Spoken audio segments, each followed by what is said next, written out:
laporan benar ke sana dihentikan atau dijadikan SP3. Nah, secara hukum substansinya gimana tuh? Bahwa tetap melaporkan dengan proses hukumnya sendiri. Itu gimana? Ya kalau kita harus paham dulu bahwa kan untuk Inara kan melaporkan waktu itu kan Insanul ya, Insanul namanya. Ya, ya ibaratnya ya suami siri lah gitu. Itu kan tentang apalah identitas palsu kan gitu. Dan kemudian janji-janji bohong kan gitu. Nah, dalam hal ini kan delik aduan, Pak. Nah, otomatis kan waktu itu Inara kan udah mencabut. Nah, otomatis kan setelah pencabutan itu pasti kan polisi melakukan gelar perkara. Nah, mau gelar perkara pasti nanti itu pengaduannya dihentikan karena pasti judulnya tidak cukup bukti. Nah,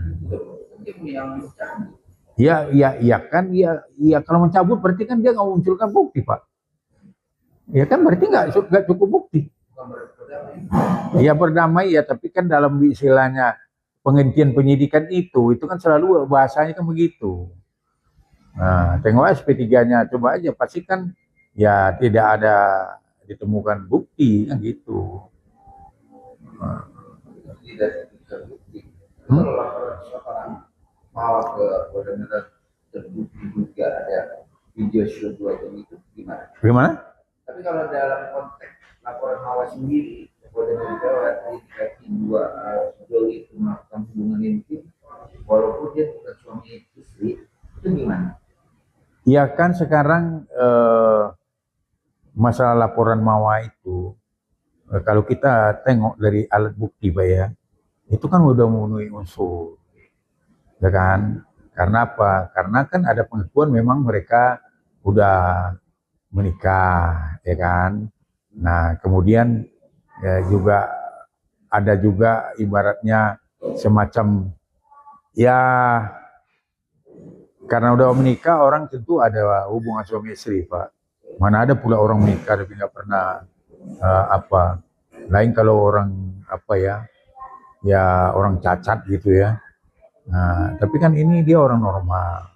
Nah, kemudian kan ada lagi dikuatkan ada yang menyerahkan bukti bahwa ada terjadi semacam hubungan suami istri yang didapatkan dari CCTV. Nah, berarti kan persoalan ini kan menjadi alat bukti yang ibaratnya ya kalau kita bicara dari KUHP baru dan KUHP lama, polisi kan menaikkan perkara itu kan setelah dilakukan penyelidikan, habis itu kan digelar perkara. Gelar perkara itu kan data-data yang sudah dipunyai oleh penyidik. Nah, ya bukti-bukti lah.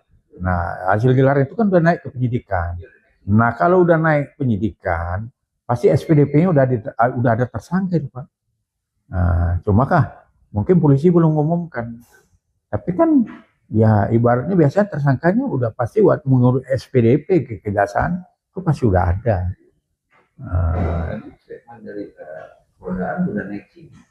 Ya kalau udah naik berarti dua alat bukti ini kan udah dipegang oleh penyidik, ya kan, untuk membuktikan apa yang dilaporkan oleh si Mawar. Nah nanti ya hasil pemeriksaan mereka sebagai tersangka dan saksi-saksi penyidikan itu kan beda, Pak. Kalau saksi-saksi penyidikan itu kan datang itu kan masuk dalam berkas BAP, Pak. Ya kan, kalau penyelidikan sifatnya integrasi kan. Nah, ya sekarang kan prosesnya sekarang kan masih pemeriksaan saksi-saksi kan. Nah, otomatis setelah itu nanti kan setelah semua proses ini bukti, berarti kan bukti pasti kan diajukan penyitaan karena dia udah masuk ke penyidikan. Berarti kan diajukan penyitaan ke pengadilan, Pak. Izin ke pengadilan. Nah, setelah ini semua kan ya berarti ya nanti akan ada pemanggilan tersangka. Nah, setelah tersangka dipanggil, nanti tersangka kan beri kesempatan apakah dia mau menghadirkan saksi ya untuk meringankan atau saksi yang mendukung keterangan dia. Nah, itu kan hak dia. apakah dia menghadirkan nanti ahli juga. Ya kan contoh kasusnya Roy Suryo kan tersangka, mereka masih boleh menghadirkan saksi yang meringankan, itu hak kan. Apakah hak itu akan dipakai atau mungkin di pengadilan aja nanti. Nah, jadi itu. Jadi nanti ya perkara ini ya pasti kan dilimpahkan ke jaksa. Nah, jaksa kan sebagai dominus litis kan akan melakukan penelitian. Nah, kalau masih ada kurang, ya mungkin data atau bukti, ya kan pasti ada petunjuk P19. Nah, yang harus dipenuhi oleh penyidik. Tapi ketika Mas juga tadi menyatakan bahwa pihak dari Mama juga akan menyajikan saksi yang dikatakan untuk memperberat atau melengkapi. Itu juga ada juga dari Panjatan di Jawa Barat, benar? Maksudnya Mama akan mengajukan saksi juga untuk perkara ini. Ya kan tuh dia sebagai pelapor kan pasti ya membantu polisi untuk menguatkan laporannya dengan bukti-bukti saksi atau bukti tambahan. Ya itu ya memang hak dia, Pak. Dengan dia mengajukan aksi dengan proses laporan dia, namun juga dia kan melaporkan juga soal illegal access. Dia juga dilaporkan juga terkait illegal access di Mabes Polri kemarin di juga. Ya kan, tapi bukan legal akses, bukti ilegal. Bukti ilegal. Iya, ilegal kan gitu. Illegal akses itu kita mau masuk rumah orang ya kan tidak, ya ibaratnya tidak minta izin lah, itu kan gitu. Illegal akses itu kan orang yang masuk ya tanpa izin, itu kan ya bahasanya kan ilegal, itu kan ya tidak punya izin, tidak sesuai prosedur kan gitu kalau bahasa Indonesianya. Nah, jadi kalau sekarang dikatakan ya, kalau dari keterangan media aku tengok kan sekarang ini kan yang dipersoalkan alat bukti rekaman itu, rekaman CCTV itu kan diambil secara ilegal kan gitu, yang melanggar hukum. Nah, itu yang dilaporkan oleh pihaknya Inara. Karena apa? Karena kan itu kan privasinya, ya kan? Nah, privasi dia ya tentu harus ada perlindungan karena itu pengambilan data itu kan. Nah, itu kan ada undang-undang perlindungan data. Nah, ya kan? Nah, undang-undang perlindungan data kan ya data itu kan tidak sembarangan boleh diambil. Ya contoh begini Pak, ini banyak orang yang belum paham. Misalnya Bapak ini menyebarkan, mengasihkan nomor handphone orang aja, handphone saya nih ke orang tanpa izin saya, Bapak udah kena. Nah sama aja kan. Ini kan data. Nah data ini diambil dikasihin ke orang. Nah disinilah ya yang melakukan itu, ya itu kan ya dianggap pelanggaran pidana Pak. Ada indikasinya begitu. Walaupun barang bukti itu ada unsur pidana untuk melaporkan seseorang. Ya sekarang itu yang kita lihat dulu. Apakah bukti ini diperoleh secara ilegal apa tidak? Ya kan, tapi kan dan ilegal itu kan apakah mau menerima alat bukti itu, tahu dia apa enggak, diambil secara sempurna apa tidak, mau sesuai dengan hukum apa tidak. Nah ini dulu kan, ya kalau dia nggak tahu ya dia sebenarnya kena, yang kena ya apa itu dong, yang ngasih ke dia itu. Nah tapi kalau dibilang saya curi ini, ya kan, data ini ya kan di rumahnya Inara, saya kasih ke ibu, nah mempankanlah ini, mau disebarkan, mau dibikin laporan, ini kan kena Pak. Jadi ada peristiwa pidana baru lagi kan gitu. Jadi peristiwa pidana ini ada 3 sebenarnya kan jadinya. Ya kan? Ya satu, ya Mawa melapor ke polisi ya bahwa suaminya ada indikasi melanggar undang-undang perkawinan. Ya kan? Kemudian ada juga ya perbuatan perzinahan, ya kan, indikasinya begitu. Nah, kemudian mungkin ada juga pemalsuan kan, identitas kan gitu. Dan kemudian kemudian kan ini ya prosesnya kan ya secara pidana kan udah memenuhi syarat Pak dia sebagai pelapor. Iya. Nah, kemudian didukung oleh bukti. Nah, ya perkara ini kan nanti ya apalagi kan polisi dari penyelidikan udah naik ke penyidikan. Berarti polisi untuk menetapkan seseorang menjadi ya perkara naik ke penyidikan itu kan harus ada dua alat bukti. Dua alat bukti yang sempurna. Nah, otomatis karena udah naik ke penyidikan pasti di sini udah ada calon tersangkanya atau udah ada tersangkanya. Tinggal ya sekarang memanggil dulu kan saksi ya penyelidikan, ya sifatnya wawancara atau integrasi lah. Nah sekarang udah naik ke penyidikan, ini kan ya BAP-nya kan udah berbeda Pak. Karena BAP-nya itu benar udah pro justisi kan, pro justisia. Kalau dengan laporan seorang tim dari pos hukum mineral masuk ilegal akses. Ya bukan akses ilegal, ya mendapatkan bukti yang ilegal dengan cara ilegal kan gitu. Mendapatkan bukti secara ilegal tersendiri dalam arti kata mawar bisa juga jadi ditetapkan proses ini akan naik gitu. Ya pasti kalau sekarang ini ya pelaku kan ada kan yang dilaporkan kan ada. Nah berdasarkan bukti kalau memang ternyata terbukti memang dia mengambil bukti secara ilegal, ya otomatis dia kena dong undang-undang perlindungan data dia kena, ya kan? Nah itu jadi otomatis ya tapi apakah nanti Mawa akan terlibat itu menyebarkan apa tidak? Nah tengok satu ya dia apakah dia tahu itu diambil secara ilegal apa tidak?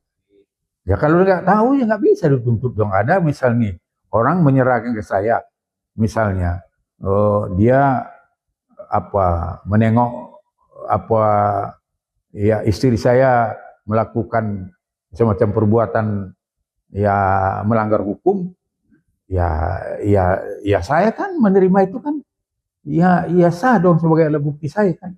Karena itu diserahkan kan saya nggak tahu barang itu diambil ilegal apa tidak. Ya kan? Nah, ya otomatis ya kemudian saya datang ke kantor polisi menjadikan bukti ini sebagai laporan saya untuk membuat pengaduan. Nah, diproses ya dia akan terlindung kan. Terlindung apa? Karena dia menerima barang bukti itu ya tidak tahu diambil secara ilegal oleh pelaku. Paling dia menjadi saksi kan gitu Pak. Pelibatan dari proses timnya final sendiri berpendapat dia telah menyebarkan dengan konteks di salah satu podcast dengan penjabaran itu masuk juga. Ya sekarang kan gini, kan aku bilang dulu, kalau misalnya dia melapor ke polisi, ya kan, udah ada LP-nya, kemudian ngomong di podcast bahwa ya itu ya kan dia bisa dong, ya nggak bisa kena dong dia, karena kan dia melaporkan ke polisi, hasil laporan itu dia bicara dengan media, ya itu sah-sah saja Pak, karena apa? Dia kan udah melaporkan. Nah, ya kan kita lihat ini orang setiap habis bikin laporan polisi, nah baru dia konfirmasi kan. Nah dugaan ini saya udah melapor tadi, udah diterima laporan saya tentang dugaan pidana yang dilakukan oleh si A dengan modus begini, ya boleh aja Pak. Itu bukan menyebarkan namanya. Dia kan memberitahu ke publik bahwa dia udah melaporkan ya seorang pelanggar hukum. Tapi dengan statement juga dia menjabarkan narasi dan masih ada video ini melakukan ini durasi ini itu gimana? Ya kan dia bicarakan berdasarkan yang dia dapat. Itu aku bilang harus diuji dulu Pak. Apakah dia mendapat itu dia tahu barang ilegal apa tidak? Itu aja. Kalau dia nggak tahu ya nggak ada masalah.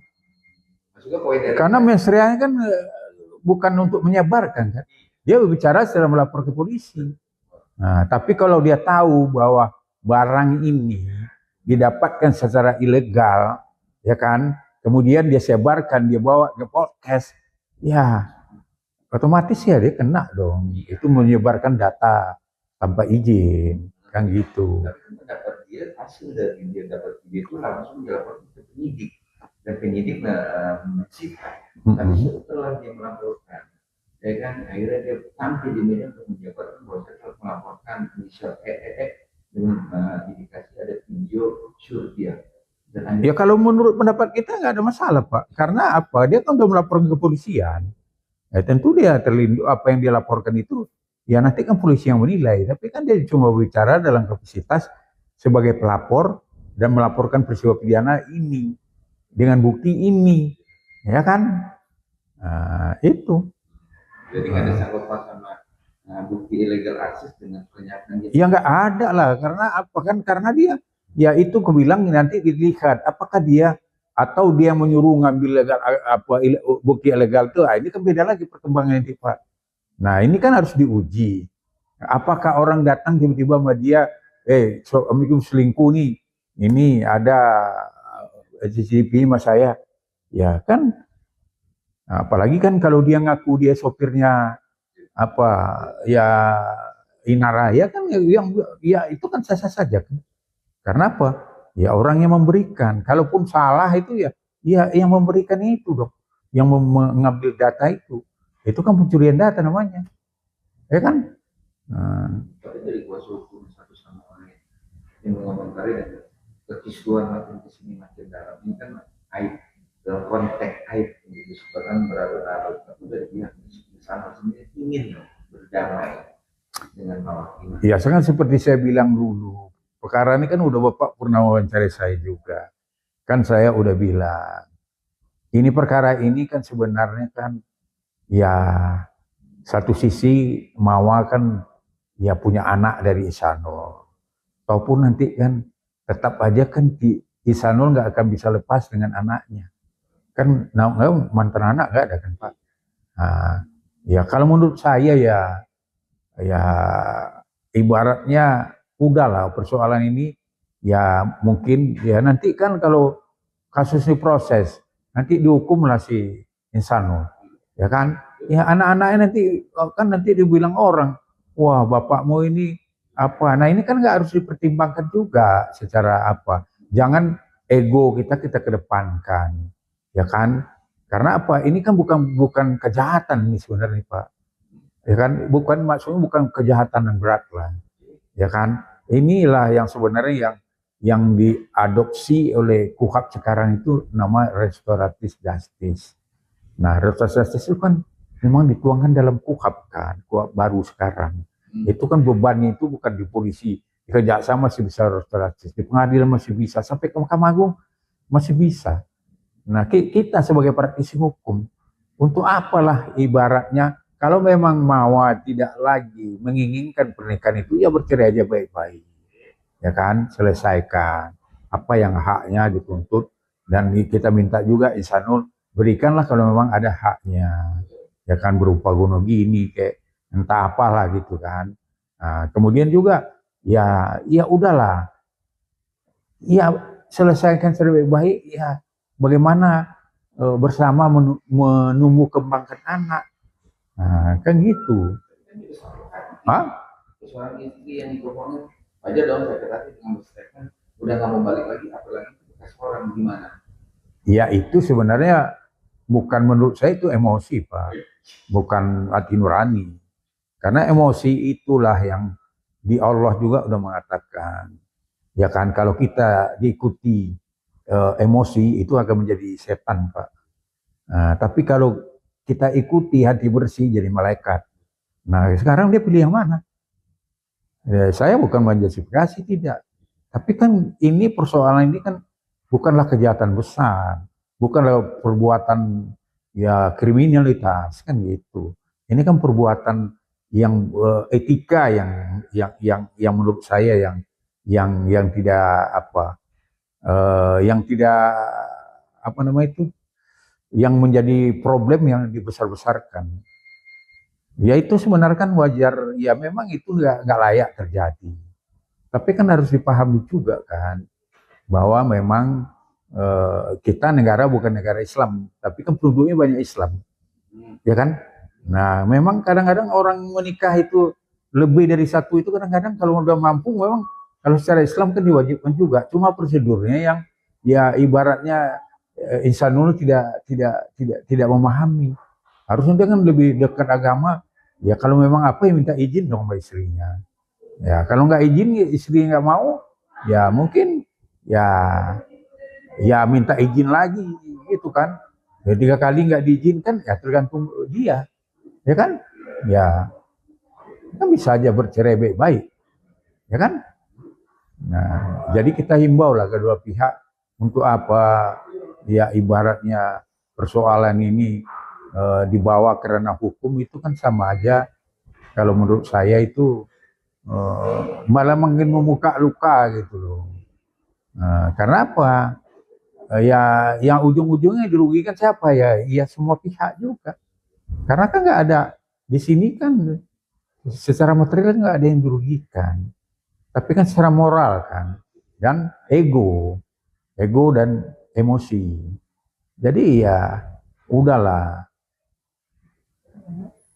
ya berilah. Menurut saya kalau bercerai dengan baik-baik, jaga hubungan, ya bagaimana membesarkan anak bersama. Kan gitu. Nah, dan Inara juga kan udah apa kan udah ditalak kan? Iya. Ya udah lepas kan udah ditalak kan. Berarti kan udah selesai lah kan. Nah sekarang ya kalau kegensian Mawa ya kan harusnya kan ya harus juga dipertimbangkan gitu loh. Bahwa ini udah selesai kok.